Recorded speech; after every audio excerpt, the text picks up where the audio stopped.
बिस्मिल्लाहिर्रहमानिर्रहीम अस्सलाम वालेकुम वरहमतुल्लाहि वबरकातुहू। स्टडी कर रहे हैं इंटर फिज़िक्स और ये हमारे पास यूनिट हमारे पास आ चुका है 16। ठीक है, इसका हमने फर्स्ट लॉ ऑफ थर्मोडायनेमिक्स के बारे में बहुत सारी चीज़ें स्टडी कर चुके हैं। इस वक्त हमारे पास थर्मोडायनेमिक्स की दोबारा डेफिनेशन आ रही है, उसकी कुछ टर्म्स आ रही हैं। इसमें सिस्टम क्या होता है, बाउंड्रीज क्या होती हैं, सराउंडिंग क्या होता है। पहला सवाल तो आज का ये होगा। दूसरा सवाल जो है, गैस एग्जर्ट करती है प्रेशर को, किस तरीके से इंजन किस तरह मूव करता है, तो वो बहुत इंपॉर्टेंट टॉपिक है आपका। लेकिन ये आपकी इंफॉर्मेशन के लिए जनरल हमारे पास देखिए यहाँ पे समझाया गया, बुक में भी इस तरह से दिखाया गया। कोई भी एक शेप हो सकता है, सिस्टम कोई भी हो सकता है, ज़रूरी नहीं है कि स्क्वायर या सर्कुलर को मैं दिखाना चाह रहा हूँ। ये नहीं, कोई भी सिस्टम हो सकता है जिसमें कोई आइडियल गैस भरी हुई हो सकती है हमारे पास। ठीक है, लिक्विड भी हो सकता है उसके अंदर, लेकिन अभी यहाँ पे हम आइडियल गैस का स्टडी कर रहे हैं। एक सिस्टम वो है जिसके अंदर कुछ स्टडी करना चाहते हैं हम, जिसके अंदर कुछ हम रिजल्ट लेना चाहते हैं, कुछ एनालिसिस करना चाहते हैं। उस सिस्टम से जब बाहर निकल रहे होते हैं तो उसकी कुछ बाउंड्री होती है। तो वो जो बाउंड्री होती है वो सेपरेट रखती है उसके बाहर के एनवायरनमेंट से। तो ये बाउंड्री का बड़ा इंपॉर्टेंट रोल है इसके अंदर। और सिस्टम के अंदर बाहर से ही हीट अंदर आती है, अंदर से हीट बाहर जाती है। सिस्टम के ऊपर भी काम होता है, सिस्टम से सराउंडिंग की तरफ भी काम होता है। ठीक है, फिर इस तरह से यूनिवर्स के अंदर तमाम जगहों पे फर्स्ट ऑफ थर्मोडायनामिक्स यूज भी हो रहा होता है। बहुत सारे लॉ एप्लीकेशन आ जाएंगे इसके हमारे पास, लेकिन सर जो सिंपल सा समझाया गया हम उसी को स्टडी करेंगे। यहाँ पे थर्मोडायनामिक्स क्या है, ऑलरेडी डेफिनेशन पिछले लेक्चर में डिफाइन कर चुके हैं, लेकिन जब बुक ने दोबारा एक नई डेफिनेशन दी है तो उसको भी देखेंगे।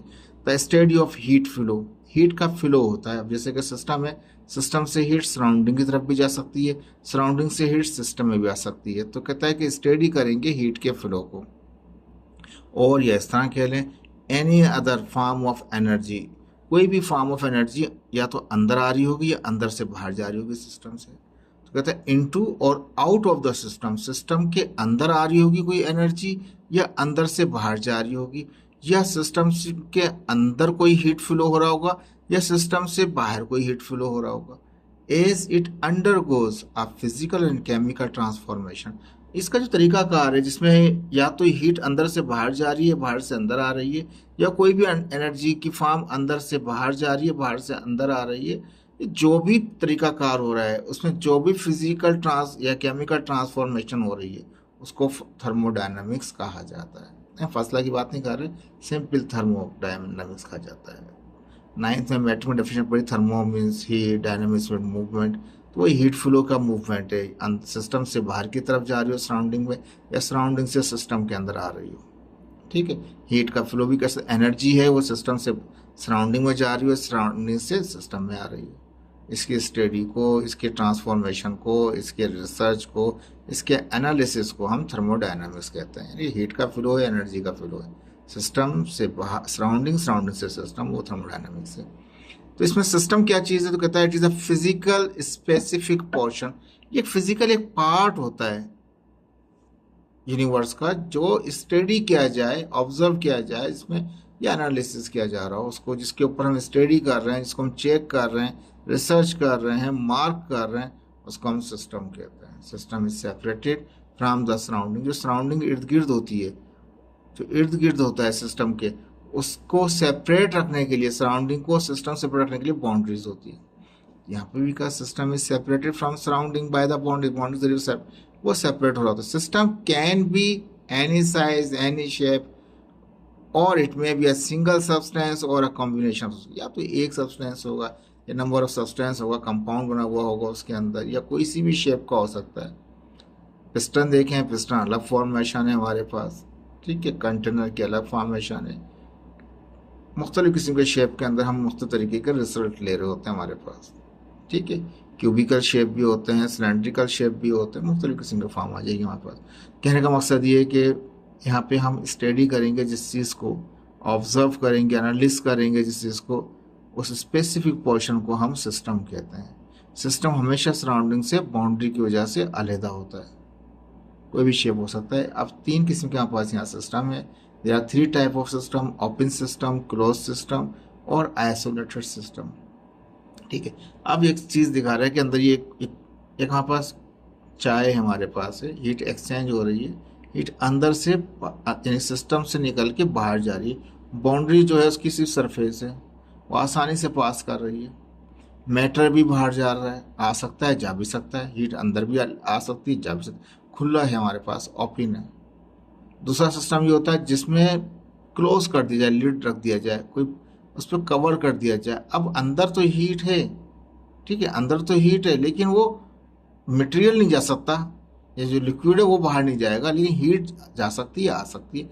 यहाँ पे लिक्विड भी जा सकता है, हल्का सा टच, हल्का सा टिल्ट किया, चाय गिर जाएगी आपकी। यहाँ पे अगर हमने सिस्टम ले रखा है जैसे कि कुकर प्रेशर ले रखा है, उसमें क्या होगा, टाइट किया हुआ है, हिलाएं जुलाएं कुछ भी करें अंदर ही रहेगा, बाहर मटेरियल बाहर नहीं आएगा, मैटर बाहर नहीं आएगा। वहाँ पास हीट आ सकती है, जा सकती है। सेकंड क्लोज सिस्टम में बंद हो गया, लेकिन मटेरियल का रास्ता बंद हुआ, हीट का रास्ता भी क्लियर है। थर्ड फॉर्म होता है इसका आइसोलेटेड, जिसमें क्या होता है, इस थर्मोस दिखाया जाता है। इसमें क्या होता है, अंदर चाय रखें, ठंडा पानी रखें, कुछ भी रखें आप, क्या होगा इसके अंदर, बाहर से ना हीट अंदर आएगी ना अंदर की हीट बाहर जाएगी लॉन्ग टाइम के लिए। कुछ टाइम बाद जो अंदर की हीट है वो अपने आप ही चेंज हो जाएगी। ठंडा पानी है तो नॉर्मल हो जाएगा, या अगर गर्म चाय थी तो वो भी नॉर्मल हो जाएगी यहाँ पास, लेकिन टाइम लगेगा उसको। लेकिन बाहर से नहीं आएगा कोई हीट, ना तो ठंड, ना कोल्डनेस अंदर आएगी, ना अंदर की कोल्डनेस बाहर जाएगी, ना हॉटनेस अंदर आएगी ना अंदर की हॉटनेस बाहर जाएगी, कुछ भी नहीं होगा। That is called isolated, separated है। कुछ भी बाहर से एक्सटर्नली कोई इफेक्ट नहीं आएगा इसमें। इसमें एक्सटर्नल इफेक्ट आएगा मटेरियल, इसमें ना तो मटेरियल बाहर जाएगा ना कोई बाहर से इफेक्ट आएगा। यहाँ पे मटेरियल बाहर नहीं जाएगा, बाहर से इफेक्ट आ सकता है, अंदर का इफेक्ट बाहर जा सकता है। वहाँ पे क्या होगा, मटेरियल भी जा सकता है बाहर और इफेक्ट भी अंदर आ सकता है, अंदर से बाहर भी आ सकता है। तो ओपन सिस्टम कहता है बोथ हीट एंड मैटर, यानी material can be exchange with the surrounding.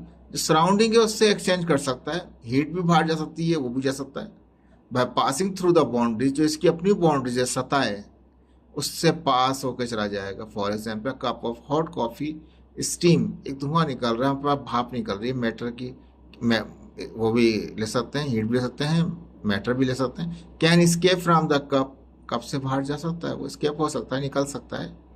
Due to which the heat can lost, heat भी लॉस हो सकती है, मटेरियल भी हो सकता है। हीट तो लॉस हो रही है एयर के अंदर, मटेरियल कहाँ होगा, बाहर गिर जाएगा, बाउंड्री से झलक के बाहर चला जाएगा। ओपन सिस्टम के अंदर हीट और मटेरियल भी एक्सचेंज हो सकते हैं। क्लोज में क्या होगा, सिर्फ हीट एक्सचेंज हो सकती है, मटेरियल एक्सचेंज नहीं होगा। In close system only the heat can exchange, heat को एक्सचेंज कर सकते हैं सराउंडिंग के साथ, with the surrounding by passing through the boundaries. ये जो बाउंड्री है, लीड है, ये बाउंड्री है, ये पूरा दीवार जो है इसका कंटेंट, बेस है, वॉल्स हैं, लीड है, ये पूरा का पूरा बाउंड्रीज है। बाउंड्री में से हीट तो एक्सचेंज हो जाएगी, बट मैटर कांट, मैटर नहीं होगा। फॉर एग्जाम्पल आप पॉट विथ अ लिड, एक पॉट है उसमें लिड रखा हुआ है, बर्तन का ढकना रखा हुआ है, कहता है heat can transfer to the surrounding, heat को ट्रांसफर कर सकते हैं सराउंडिंग की तरफ। हीट यहाँ से निकल के यहाँ से भी जा सकती है, ऊपर से भी जा सकती है, नीचे से भी निकल सकती है, साइड से भी निकल सकती है, चारों तरफ से कहीं से भी निकल सकती है, हीट एक्सचेंज हो सकती है। आपका मैटर मटेरियल नहीं होता, बाहर नहीं जाता, अंदर सब्सटेंस बाहर नहीं जाएगा क्योंकि लिड टाइट है, ठीक है, तो थ्रू लिड के जरिए निकल जाएगा। बट द लिड भी लिखा है मैंने, सराउंडिंग वॉल्स भी कह सकते हैं आप, ठीक है।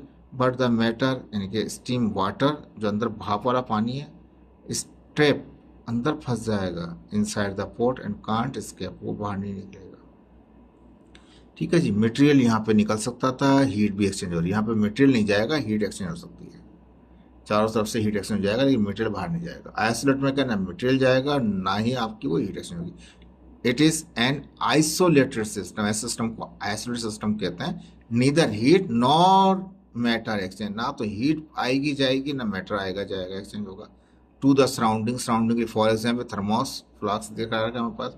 इस तरह डिजाइन किया गया है कि प्रिवेंट, बचाता है हमें किससे, हीट ट्रांसफर, हीट ट्रांसफर नहीं होती, keeping the matter inside the thermos में रहता है for long period without any exchange of the two the surrounding, कोई भी एक्सचेंज नहीं होता है हीट का, लेकिन वो काफ़ी अरसे तक ठंडा पानी ठंडा रहेगा, गर्म है तो गर्म रहेगा। तो तीन किस्म के सिस्टम होते हैं जिसमें हीट को स्टडी कर रहे हैं हम, और हीट भी जा सकती है, मटेरियल भी बाहर जा सकता है। ओपन सिस्टम के अंदर बाहर से अंदर भी हीट आ सकती है, बाहर से मटेरियल भी अंदर और ऐड हो सकता है।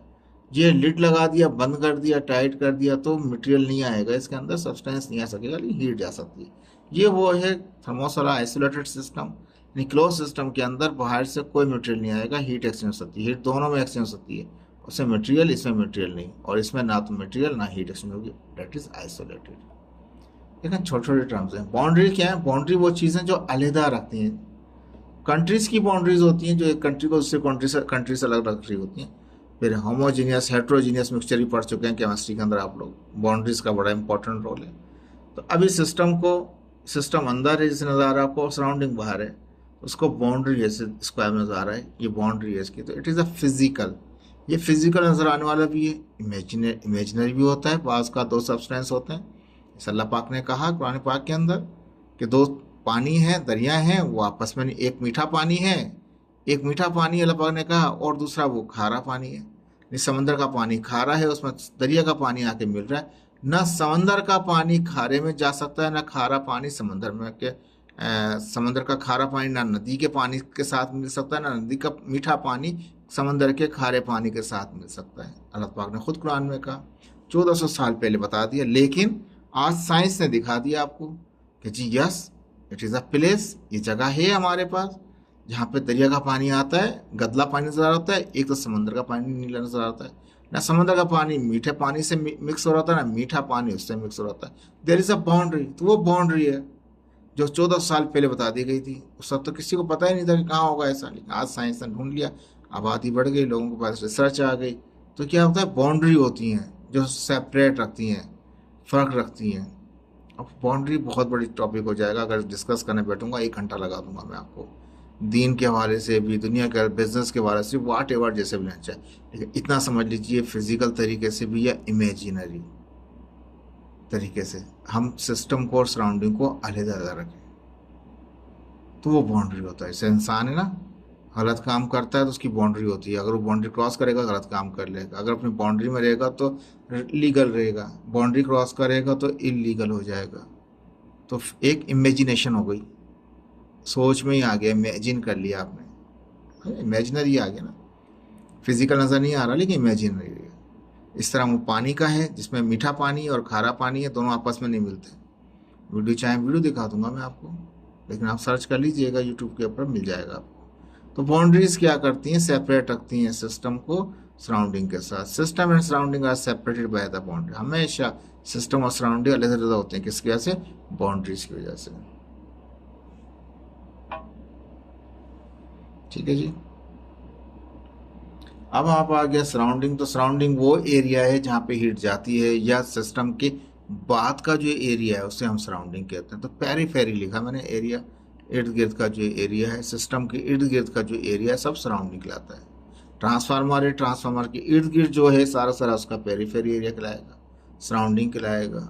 ठीक है, कहीं पे भी चले जाएं, हर जगह के इर्द गिर्द का, सिस्टम के इर्द गिर्द का जो एरिया है उसको सराउंडिंग कहेंगे। तो कहता है outer area of the system, system का बाहर का जो एरिया है, फ्रॉम द बाउंड्रीज, बाउंड्रीज से भी बाहर का जो एरिया है वो कहलाता है सराउंडिंग। सराउंडिंग में बाउंड्री शामिल नहीं हो रही होती। ठीक है जी, ये आसान सा छोटा टॉपिक था, टर्म्स थी ये सिर्फ क्लियर करने के लिए। ये इंपॉर्टेंट है, थोड़ा सा लाइटली, बहुत ज़्यादा इंपॉर्टेंट नहीं है, छोटा सा ये है। शॉर्ट क्वेश्चन में आपको आ सकता है, लेकिन लॉन्ग क्वेश्चन में इस चैप्टर में से कोई सवाल आ सकता है।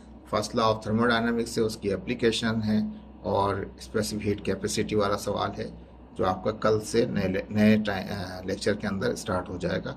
बहुत इंपॉर्टेंट है। लॉन्ग के 3 क्वेश्चन हैं हमारे पास यहाँ, एक क्वेश्चन, 2 क्वेश्चन हैं, application first law of thermodynamics और विथ आएगा फर्स्ट लॉ ऑफ थर्मोडायनामिक्स के मिला के।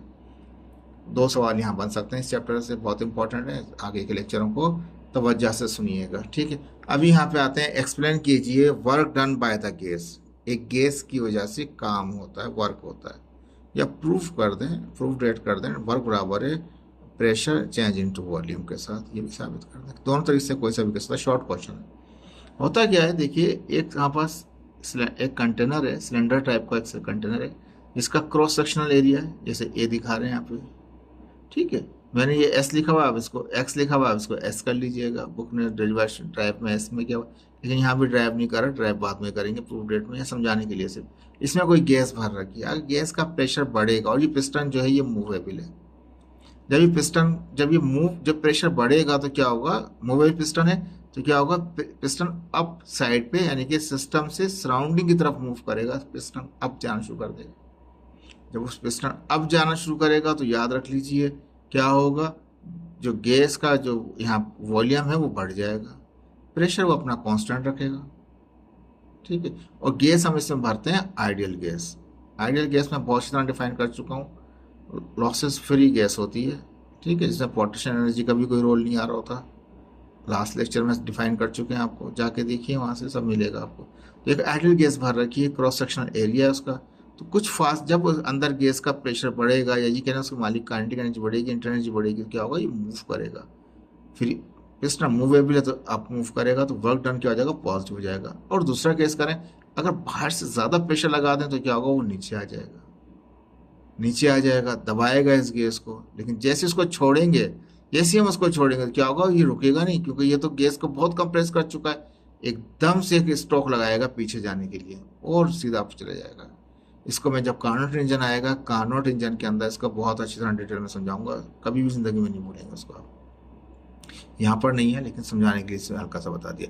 कंसीडर कर लिया हमने एक आइडियल गैस है, इसको भरा हुआ है, फिल किया हुआ है किसमें, कंटेनर के अंदर। इस कंटेनर में भर रखा है। Internal energy of the gas molecule exert, अंदर की गैस के मॉलिक्यूल ये एक्सर्ट करते हैं दीवारों को, पिस्टन को एक्सर्ट करते हैं pressure to the wall of the container. Container दीवार से टकरा टकरा के क्या करते हैं, वो प्रेशर बढ़ा देते हैं हमारे पास, एक्सर्ट कर होते हैं प्रेशर को। एज ए रिजल्ट क्या होता है, मूवेबल पिस्टन था ये, मूव कर जाता है टू द सराउंडिंग सिस्टम से बाहर की तरफ निकल जाता है। Work has done by the piston, क्या लिखा, बाय, ऑन नहीं लिखा मैंने। जब भी सिस्टम से सराउंडिंग तरफ काम होगा तो बाय द पिस्टन होगा, बाय द होगा हमारे पास। Work has done by the हमारे पास piston. If this piston is connected to the engine, अगर फर्ज करें इस पिस्टन को हम कनेक्ट कर दें इंजन के साथ, इसी इंजन लगा हुआ है, तो क्या होगा, engine then engine will start working. तो कनेक्ट किया हुआ इंजन के साथ, तो इंजन स्टार्ट कर देगा काम करना। तो ये प्रोसेस होता है work done by gas. Gas की वजह से आप कुछ काम इस्तेमाल कर लेते हैं। तो स्टीम इंजन इसकी बहुत अच्छी एग्जाम्पल है। तो steam engine is the best example. ज़ाहिर है पहले स्टीम इंजन चलते थे ट्रेन के अंदर, रेलगाड़ी के अंदर, लेके जाते थे एक जगह से दूसरी जगह। तो स्टीम इंजन जो है वो बेस्ट एग्जाम्पल है किसकी, work done by the gas. ये आपका एमसीक्यू उसके लिए आ सकता है अगर हल्का लाइट लिया जाए। तो स्टीम इंजन जो एग्जाम्पल निकलेगा किसका, work done by the gas निकलेगा। बहुत इंपॉर्टेंट पॉइंट है। इन स्टीम इंजन में क्या होता है, expanding the steam pushes the piston to work and then the engine and turn the engine. ये पुश वाला वर्क हो रहा होता है जब पिस्टन मूव कर रहा होता है। इसके मूव करने से क्या होता है, पिस्टन के मूव करने से स्टीम इंजन का जो इंजन है वो टर्न ऑन हो जाता है, काम करना शुरू करता है। वर्क इज डन, काम हो जाता है उसके अंदर। When volume changes at constant pressure, ये याद रखिएगा, ये टर्म बहुत जरूरी है। प्रेशर वहाँ कांस्टेंट है, वॉल्यूम चेंज होगा, कभी वॉल्यूम बढ़ जाएगा, कभी वॉल्यूम कम हो जाएगा, कभी बढ़ जाएगा, कभी कम हो जाएगा, लेकिन प्रेशर कांस्टेंट रहेगा उसका।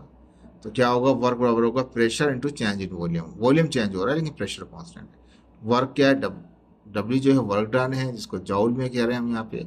पी जो यहाँ पास है वो एक्सटर्नल प्रेशर है, बाहर से ले सकता है या बाहर की तरफ भी ले सकता है, आउटवर्ड प्रेशर, बाहर भी ले सकता है प्रेशर। डेल्टा वी क्या, चेंज इन हमारे पास वॉल्यूम है। ठीक है जी, समझ में आ रहा है आपको ये? ठीक है, यहाँ पे देखिए इसको, ये क्या हमारे पास है, यहाँ पे हम जनरेट करेंगे हीट और वो पिस्टन के अंदर आएगी, और ये हमारे पास इंजन है हमारा जो इसका वर्क करना शुरू कर देगा।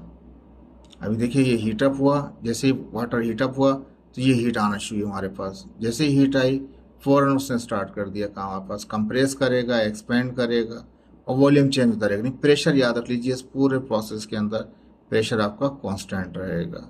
ये स्टीम इंजन है जो काम करता है, उसका तरीकाकार है यहाँ पर। ठीक है, इस तरह से कंप्रेस कर रहा होता है और इस तरह कंप्रेस के अंदर क्या हो रहा होता है, एक स्ट्रोक मिल रहा होता है और इंजन वर्क कर रहा होता है। ये तो आसान सी एग्जाम्पल था हमारे पास है। अब यहाँ पे सवाल का दूसरा हिस्सा था, डेरिवेशन था हमारे पास, या ये कह लीजिए कि प्रूफ रेट कीजिए वर्क बराबर है प्रेशर चेंज इन वॉल्यूम के। तो वही चीज़ से हम दिखाया हमारे पास यहाँ पे। ये एक सिलेंड्रिकल एक हमारे पास एक पिस्टन है, इसका क्रॉस सेक्शन एरिया ए है। पिस्टन यहाँ था पहले, ठीक है, अंदर गैस भर रखी। पिस्टन पहले इनिशियली यहाँ पे था, डॉटेड दिखा है ना, यहाँ पर था। जैसे गैस के मॉलिक्यूल आइडियल गैस भर रखी, जैसे ही उसने प्रेशर लगाया तो क्या हुआ, ये पिस्टन यहाँ से मूव करके यहाँ आ गया। जैसे यहाँ मूव करके आया तो इसने कुछ फासला कवर कर लिया, तो फासला उसका एस था। ठीक, क्रॉस सेक्शन एरिया ए है। हम जानते हैं एरिया को मल्टीप्लाई करें डिस्टेंस के साथ, डिस्प्लेसमेंट के साथ, तो वो वॉल्यूम बन जाता है। ये लास्ट लेक्चर में डिफाइन कर चुके हैं। अब इस शाफ्ट को हम कनेक्ट कर दें किसी इंजन के साथ, तो वो इंजन काम करना शुरू कर देगा। अभी थोड़ी देर पहले आपको दिखाया किस तरीके से वो काम कर रहा होता है। ठीक है जी। तो ये हमारा आज का टॉपिक है। अब इसके अंदर सेकंड पार्ट है इसका, तो डेरिवेशन करेंगे। कंसिडर कर लिया एक आइडियल केस है जिसको हमने भर रखा है कंटेनर के अंदर, हैविंग मूवेबल पिस्टन। ये पिस्टन जो है मूव करके नीचे भी आ सकता है और पीछे भी जा सकता है। Cross with a cross sectional area A, इसका क्रॉस सेक्शनल एरिया ए है। गैस एक्सर्ट्स करती है प्रेशर को to the wall of the container. As a result क्या होता है, पिस्टन मूव करता है एंड एक्सर्ट करता है फोर्स एफ आउटवर्ड, बाहर की तरफ एक फोर्स लगाता है एफ, और कवर्ड कर लेता है फासला क्या, वो एस फासले को यहाँ से मूव करके यहाँ पहुँच जाता है, फासला एस कवर्ड कर लेता है। वॉल्यूम पहले थोड़ा था, वॉल्यूम ज़्यादा हो गया, तो चेंज इन वॉल्यूम अकर हो जाता है जिसको हम डेल्टा वी कहते हैं। बट मेंटेन द प्रेशर, जो प्रेशर पहले था वो बढ़ा लेकिन वो बाद में मेंटेन हो गया। तो प्रेशर कांस्टेंट होता है ड्यूरिंग प्रोसेस के अंदर हमारे पास इस तरीके से कि प्रेशर होता है फोर्स पर यूनिट एरिया। अगर फोर्स निकालनी होगी, जो प्रेशर मेंटेन हो गया, तो फोर्स क्या आती है हमारे पास, तो ए डिवाइड कर तो मल्टीप्लाई करेगा, तो एफ इजिकल टू क्या हो गया, पी ए आ गया हमारे पास। तो इस फोर्स ने, तो work has done at this force, तो इस फोर्स ने क्या काम कराया, हम जानते हैं फोर्स का वर्क का फॉर्म होता है work is equal to force into displacement या डिस्टेंस हमारे पास। ठीक है, एस अपनी जगह पर है। फोर्स कितनी लगी हमारे पास, पी ए लगी हमारे पास, जो आउटवर्ड लगाई इसने, तो एफ की जगह क्या लिख दिया, पी ए लिख दिया हमने, उसी रिलेशन को इस्तेमाल कर लिया आगे। ठीक है जी। अब हमने क्या किया, इस P को ऐसे ने दिया, A और S को एक साथ में लिया। A क्रॉस सेक्शन एरिया है, S वो फासला है जिसने कवर्ड किया था। हम जानते हैं एरिया में दो डायमेंशन होती है, लेंथ इनटू विड्थ होती है, और हाइट एक डायमेंशन, हमने डिस्टेंस की S से ले ली। तीन डायमेंशन मिलती है तो वॉल्यूम बन जाता है। तो ये तो वॉल्यूम वहाँ पे क्या हो रहा, चेंज हो रहा था, तो इसलिए क्या होगा, चेंज इन वॉल्यूम लगाया। खाली V भी लिख सकते थे लेकिन V से लिखा कि इस पूरे प्रोसेस के अंदर वॉल्यूम कांस्टेंट नहीं है, वॉल्यूम चेंज हो रहा है। प्रेशर कांस्टेंट है इसलिए प्रेशर P ही रहा। तो क्या हो गया, W is equal to P delta V. आसान सा छोटा सा डेरिवेशन था। नोट कर लीजिए यहाँ पे, व्हेन गैस एक्सपेंड, जब गैस एक्सपेंड होती है, पिस्टन आउटवर्ड जाता है, सराउंडिंग की तरफ मूव कर रहा होता है, तो वॉल्यूम बढ़ रहा होता है उसका। अभी थोड़ी देर पहले देखा, work has done by the system कहा जाता है या बाय द पिस्टन कहा जाता है। एक्सपेंड करेगा तो वॉल्यूम बढ़ेगा। देखिए टर्म्स हैं, याद रखिए, तीन टर्म्स आ रहे हैं, तीन क्वेश्चन आ रहे हैं आपके। एक्सपेंड करेगा तो वॉल्यूम बढ़ेगा, एक्सपेंड करेगा तो बाय द सिस्टम होगा। दूसरा केस, जब कंप्रेस किया जाएगा गैस को तो वॉल्यूम कम हो जाएगा, और क्या होगा, ऑन द सिस्टम होगा। तो कंपेरिजन किसी भी तरीके से आ सकता है पेपर के अंदर आपके। एमसीक्यूज हैं ये छोटे छोटे आपके। अब ये सॉल्व एग्जाम्पल्स है जो बुक ने दिया हुआ, वर्क एग्जाम्पल कहता है वॉल्यूम ऑक्यूपाइड बाय 1 मोल, कोई सब्सटेंस है उसका 1 मोल का जो वॉल्यूम ऑक्यूपाई हुआ है, वॉल्यूम मोल, मोल जो ये वॉल्यूम नहीं है, ये तो मोल तो उसका सब्सटेंस का मास है, एक तरीके से नंबर ऑफ मोल है। तो कोई गैस है जिसका वॉल्यूम ऑक्यूपाई क्या है, 1 मोल ने ऑफ गैस ने लिक्विड है, of liquid at 50 degree centigrade, 50 degree centigrade पर किसी लिक्विड का 1 मोल जो है उसका जो वॉल्यूम है इज 2.4 × 5 क्यूबिक मीटर। जब क्यूबिक मीटर में दिया होता है डेट इज द वॉल्यूम, ये वॉल्यूम है, तो वॉल्यूम को मैंने V1 कर दिया, क्यों वन कर दिया, दूसरा वॉल्यूम भी आ रहा होगा। तो 1 मोल किसी लिक्विड के 50 डिग्री सेंटीग्रेड पे जो ऑक्यूपाई वॉल्यूम है इज डेट, यूनिट से पहचान भी सकते हैं, वर्ड में पढ़ भी सकते हैं। When the liquid is vaporise, जब लिक्विड को वेपराइज करते हैं, हीटअप करते हैं, एट एन एटमॉस्फेरिक प्रेशर, कितना प्रेशर, 1.03 × 5 PA। यहाँ भी प्रेशर लिखा हुआ है, यूनिट से पढ़ सकते हैं, PA पास्कल है, डेट इज प्रेशर। ठीक है, तो प्रेशर लिख दिया हमने वहाँ पे। तो फर्स्ट वॉल्यूम आ गया हमारे पास, सेकंड प्रेशर आ गया। The vapour has a volume, vapour का फिर वॉल्यूम आ गया कितना, 5.9 × 2 क्यूबिक मीटर। तो पहला वाला V1 रहा, दूसरा वाला क्या हो गया, वो V2 हो गया। ठीक है, 50 डिग्री सेंटीग्रेड पे 1 मोल के ऊपर इतना वॉल्यूम था, इतना प्रेशर वेपराइज किया, कितना वॉल्यूम हो गया, 5.9 × 2 क्यूबिक मीटर हो गया। तो V1 V2 और P आया हुआ है। ठीक है, टेम्परेचर को मोल को अभी नहीं ले रहे हम, क्यों नहीं ले रहे उसको बताता है। The latent heat of vaporise, जो लेटेंट हीट वेपराइज हुई उसकी, तो वो 1 मोल ही था, वही 1 मोल है, ये भी 1 मोल है, चेंज नहीं हुआ, कोई मोल की कोई कहानी नहीं होता। लिक्विड में 50 डिग्री सेंटीग्रेड टेम्परेचर कांस्टेंट चल रहा है आपका। ठीक है, एटमॉस्फेरिक प्रेशर कितना है हमारे पास, वो सॉरी एटमॉस्फेरिक प्रेशर, उसी एटमॉस्फेरिक प्रेशर पे लेटेंट हीट, क्योंकि ये देखें अगर प्रेशर होता पास्कल आता, वो लेटेंट हीट था इसलिए जाउल में दिया हुआ है। तो लेटेंट हीट का एनर्जी जो है वो लेटेंट हीट का मतलब है डेल्टा क्यू, जो हीट सप्लाई की उसको हीट सप्लाई दी गई उसको, delta Q is equal 3.48 tens power 4 joule आ गया हमारे पास। ठीक है जी। तो यहाँ पे इसने हमें दिया हुआ है वॉल्यूम दिया हुआ है, V1 दिया हुआ है, V2 दिया हुआ है, प्रेशर दिया हुआ है और लेटेंट हीट दिया हुआ था। तो लेटेंट हीट जो है कितनी है, 3.48 टेंस पावर 4 जाउल है हमारे पास। ये जाउल ये नज़र नहीं आ रहा। Determine change in internal energy, change के लिए डेल्टा और इंटरनल एनर्जी के लिए यू, यहाँ पे लिख रखा है डेल्टा यू मालूम कीजिए। फर्स्ट लॉ इस वक्त अभी आपने पढ़ा नहीं है, लेकिन आगे नेक्स्ट लेक्चर में पढ़ेंगे आप उसको फर्स्ट लॉ को। फर्स्ट लॉ को तभी क्या होता है, जो हीट सप्लाई की जाती है सिस्टम को, वो उसका एक पार्ट यूज होता है इंटरनल एनर्जी बढ़ाने में और दूसरा पार्ट उसका वर्क करवाता है हमारे पास। ठीक है जी। Delta Q is equal to delta U, this is latent heat, जो हीट सप्लाई की गई, उसको लेटेंट हीट जो सप्लाई की गई थी वो हमारे पास कितना है, हमारे पास वो है डेल्टा क्यू, और वो 3.4 समथिंग दे रहा होगा हमें, लेकिन वो उसका एक हिस्सा एनर्जी बढ़ाएगा, एक हिस्सा वर्क करा देगा। ठीक है। हमें क्या मालूम करना है, डेल्टा यू मालूम करना है। तो डेल्टा डब्ल्यू यहाँ प्लस का तो हमारे जगह माइनस का हो जाएगा, तो वो डेल्टा क्यू में से माइनस हो जाएगा, डेल्टा यू बराबर हो जाएगा delta Q minus delta W. ठीक है जी, आसान था, मूव कर लिया मैंने। डेल्टा क्यू आपको मिला हुआ था 3.4 था। डेल्टा डब्ल्यू क्या है वो हम जानते हैं, अभी थोड़ी देर पहले प्रूफ करके आए, प्रेशर जो कि कांस्टेंट था, चेंज इन वॉल्यूम था। यहाँ भी लिख दिया मैंने, because delta W R P delta we के बराबर है। ठीक है जी। डेल्टा क्यू की वैल्यू रख चुके हैं हम, वो लेटेंट हीट की अपनी जगह पर है, पी अपनी जगह पर, डेल्टा वी क्या है, V two minus V one होता है, ये भी हमने दिया, डेल्टा वी बराबर है V two minus V one. ये अपनी जगह चलता हुआ आ रहा है। पी कितना था हमारे पास, 1.03 ट्रांसफार 5 था, तो अपनी जगह पे ब्रैकेट का कर दिया। वी टू कितना हमारे पास है, वी टू 5.9 ट्रांसफार -2 है, -2 आ रहा है।